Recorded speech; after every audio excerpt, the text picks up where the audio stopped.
I'm Shannon Fueling. And I'm Rick Fueling.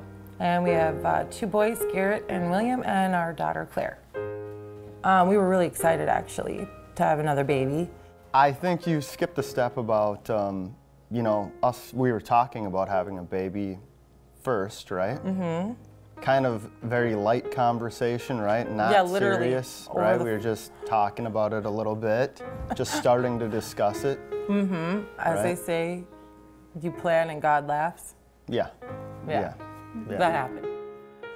So yeah, in July we were talking about having another baby, and literally days later we found out we were having another baby. So that's how it all started. At the 10-week mark, driving down to the cities and started cramping up and started bleeding. Ended up picking Rick up from the airport and going to the ER, so that was scary. Mm-hmm. And they were obviously concerned. They did an ultrasound, and I was preparing myself that they were gonna say, you know, sorry, there's no heartbeat, or, you know, you've lost the baby.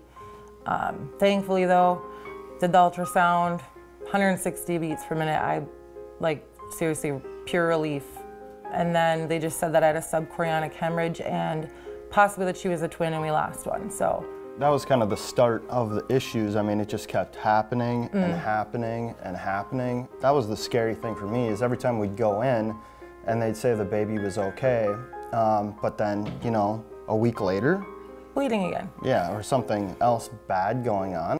It was so scary when that first happened, when I heard that, okay, there's gonna be problems. And my mom was really scared and stuff like that. I didn't feel very happy about it because I couldn't see my mom as much, but we still went there and played board games and stuff with her. I think it was all very scary, very worried for months. Shannon and I talked a lot. I did know she would be in good hands, and I guess at that point we were really doubly happy that we were able to donate some money for that unit. I've got friends that have had preemies before, and I've seen pictures. You know, I remember feeling like, oh my gosh, I don't know what I would do if that was me.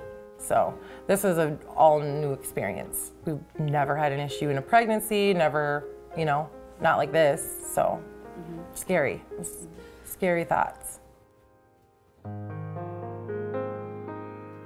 Well, during delivery, I was scared out of my mind, because once I knew, it's like, okay, this is 31 weeks. That's 9 weeks early.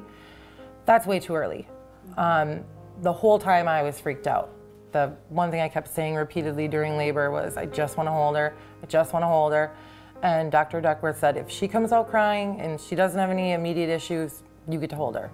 So when she came out, she was crying her head off like any other baby, and I got to hold her for probably like 10 minutes. So it was awesome.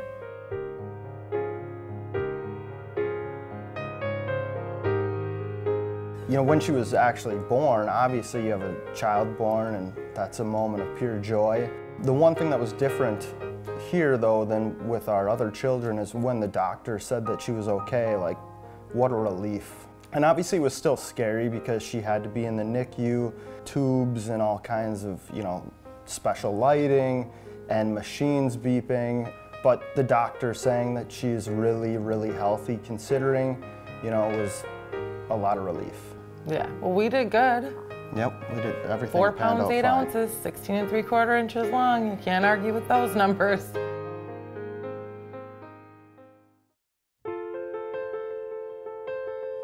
I feel pretty good being the ambassador family. I think that, you know, March of Dimes is super important, and having a good hospital is super important.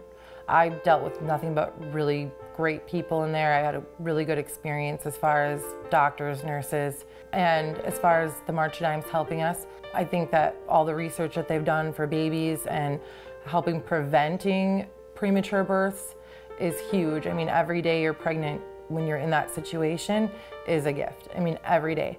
Every week is a milestone. You get a cupcake in the hospital for every week you make it, so clearly that's a big deal. What a blessing to be in this community with such a great hospital. And, you know, the NICU, you get privacy. I mean, where else can you go to get that? And I know the March of Dimes is responsible for a lot of the research that goes into, you know, the things that happened that led up to, you know, where we are today, which is having a happy, healthy baby.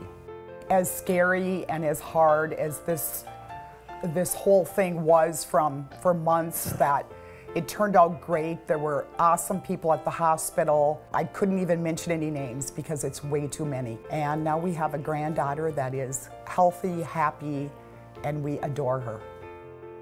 Thank you to everybody tonight who's participated in the event and donated your time or financially contributed. It's families like ours and Claire, our baby, who benefits from your gifts.